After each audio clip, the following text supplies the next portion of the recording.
এটি কোনো স্থায়ী হাটবাজার নয়। কোরবানির মাংস বাসাবাড়ি থেকে সংগ্রহ করে এখানে বিক্রি করতে বসেন অসহায় খেটে খাওয়া মানুষ।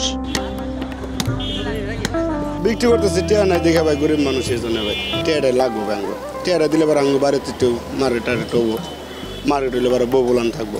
ঈদুল আজহার দিন এমন চিত্রের দেখা মেলে পুরান ঢাকা, মহাখালী, বাংলা মোটর, কাউরান বাজার, মিরপুর সহ রাজধানীর বিভিন্ন এলাকায়। সারাদিন বাসাবাড়ি থেকে কোরবানির মাংস সংগ্রহ করে কিছুটা রাখেন নিজেদের জন্য, আর বাকিটা বিক্রি করে দেন নানা শ্রেণীর ক্রেতাদের কাছে। স্যার আমি তুলে আনছি, বাসা বাড়িতে তুলে আনছি। আমি রাখছি 3 কেজি খাবার জন্য লাগছি, আর ঘর ভাড়া দেওয়ার জন্য আমি 3 কেজি খাওয়ার জন্য রাখছি, আর রেডি বিক্রি করে আসছি।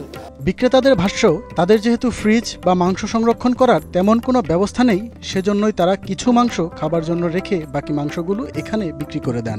5 কেজি একটু বেশি আছে, 5-6 গ্রাম, 10-12 গ্রাম বাড়িতে যাবো তাই বিক্রি করে দিতেছি। আর এসব মাংস কিনে নিচ্ছেন এমন ক্রেতারা যাদের সামর্থ্য হয়নি কোরবানি দেওয়ার, কিংবা চক্ষু লজ্জায় যেতে পারেননি কারো দরজায়।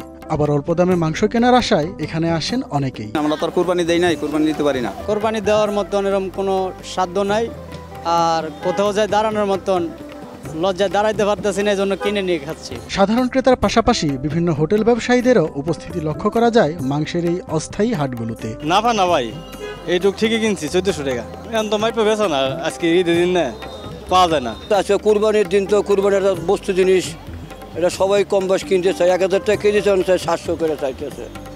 আমরা 600 করে কইছি বেচবো না, কত বুঝছেন? না বললে কি করুন, সবাই তো গরিব মানুষ, আমরা কুরবানি দেওয়ার মতো সামর্থ্য আমাদের নাই, ঠিক আছে? তার জন্য এখানে বাজারটা আজকে মাংস বেচা কিনা করে না।